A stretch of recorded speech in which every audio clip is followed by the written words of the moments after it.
Always welcome साथियों। Digital class हमेशा आपके साथ। दोस्तों, जो भी कंटेंट अब तक आपको पढ़ाया जा रहा है स्ट्रेंथ ऑफ मटेरियल का, वो नोट्स आप डाउनलोड कर सकते हैं। वीडियो दोस्तों के साथ शेयर करते रहें। दोस्तों, आपके लाइक शेयर ही हमारे यूट्यूब चैनल की प्रॉपर्टी डिस्क्राइब करते हैं। दोस्तों, अब तक दोस्तों हमने पिछली वीडियो में जाना इनर्शिया क्या होता है, मोमेंट ऑफ इनर्शिया क्या होता है, कितने प्रकार का होता है, और जो ये बॉडी है एक्स अक्ष के सापेक्ष घूमती है, वाई अक्ष के सापेक्ष घूमती है और जेड अक्ष के सापेक्ष घूमती है, तो किस प्रकार इनका मोमेंट ऑफ इनर्शिया चेंज होता है, किस प्रकार निकाला जाता है। अब जानते हैं दोस्तों हम parallel axis theorem. Parallel axis theorem क्या होता है दोस्तों? सिमेट्रिकल बॉडी जो होती है उसका ज़्यादातर जब मोमेंट ऑफ इनर्शिया निकालते हैं हम सेंट्रॉइड के सापेक्ष निकालते हैं।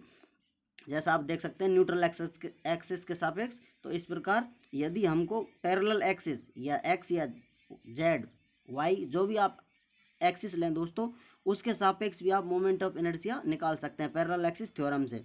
अतः आप देख सकते हैं इसमें सेंट्रॉइड से गुजरने वाली एक्स एक्सिस के सापेक्ष एक नीचे डी डिस्टेंस पर दूसरी पैरेलल एक्सिस है दोस्तों। इस पर हमें मोमेंट ऑफ इनर्शिया निकालना है इस बॉडी का, तो हम आई सी डैश, क्योंकि ऊपर सेंट्रॉइड सी है दोस्तों तो नीचे सी डैश दूसरा सेंट्रॉइड होगा इसका, यहाँ केंद्र हो जाएगा इसका नीचे की तरफ। तो यहाँ हम इसका मोमेंट ऑफ इनर्शिया निकालेंगे। तो इस प्रकार I C dash is equal to I C, जो कि सेंट्रॉइड के अबाउट मोमेंट ऑफ इनर्शिया है दोस्तों, और इसमें हम एरिया इंटू डिस्टेंस स्क्वायर दोबारा से इसका मोमेंट ऑफ इनर्शिया और जोड़ देते हैं दोस्तों। ये सेकंड मोमेंट ऑफ एरिया है इसका।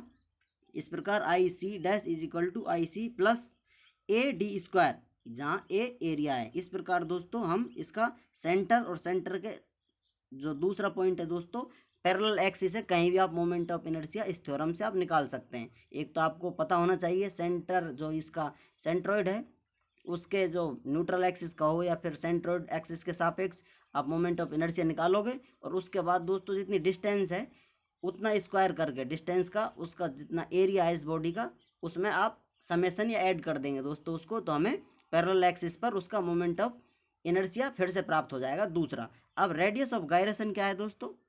रेडियस ऑफ गायरेशन है किसी भी आप एरिया का जो भी मोमेंट निकालते हैं दोस्तों, उस एरिया को आप एक थिन स्ट्रिप में कन्वर्ट कर दें। जैसा कि आप देख रहे हैं दोस्तों, ये वाई एक्स के सापेक्ष जितना इसका मोमेंट ऑफ इनर्शिया होगा बॉडी का दोस्तों, इतना ही थिन स्ट्रिप का जितनी डिस्टेंस पर जो ये रेडियस होगी इसकी के, जितनी डिस्टेंस पर वाई एक्सिस से दूर होगा और इसका दोनों का मोमेंट ऑफ इनर्शिया सेम प्राप्त हमें हो जाए दोस्तों, तो वो radius he radius of gyration है।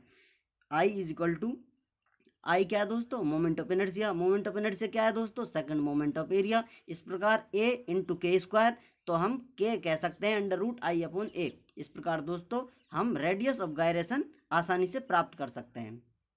चलिए दोस्तों मोमेंट ऑफ इनर्शिया के बारे में थोड़ी और बात कर लेते हैं। इसमें दोस्तों किसी बॉडी की जो आप देख रहे हैं ये बॉडी है, इरेगुलर बॉडी है, फिक्स डायमेंशन नहीं है इसकी, थोड़ी बदलती हुई डायमेंशन है, जो कि एक सिमेट्रिकल बॉडी नहीं है। इसका मोमेंट ऑफ इनर्शिया आप निकालेंगे तो इसमें दोस्तों जो एरिया है इसकी ये डिस्टेंस होगी, हम डिस्टेंस लेते हैं दोस्तों, परपेंडिकुलर डिस्टेंस लेते हैं, वो एक होनी चाहिए समान पूरे एरिया के लिए, लेकिन इस एरिया में इस प्रकार ये समान नहीं हो सकती। इसलिए इस एरिया को हम छोटे छोटे स्मॉल एरिया में डिवाइड कर लेते हैं, जिसकी लंबाई और चौड़ाई डी एक्स और डी वाई है दोस्तों, इसलिए स्मॉल स्ट्रिप का एरिया हो जाता है D A is equal to D X into D Y. तो इसका एरिया हो गया और इसकी डिस्टेंस है दोस्तों एक्स अक्ष से वाई। इस प्रकार हम इसका I moment of inertia about X axis is equal to Y square into D A, क्योंकि दोस्तों moment of inertia distance square होता है और बाकी एरिया इंटू में होता है उसके। तो इस प्रकार हम आई एक्स के सापेक्ष मोमेंट ऑफ इनर्शिया निकाल सकते हैं। इसी प्रकार वाई एक्स के सापेक्ष दोस्तों डिस्टेंस हो जाएगी इसकी एक्स।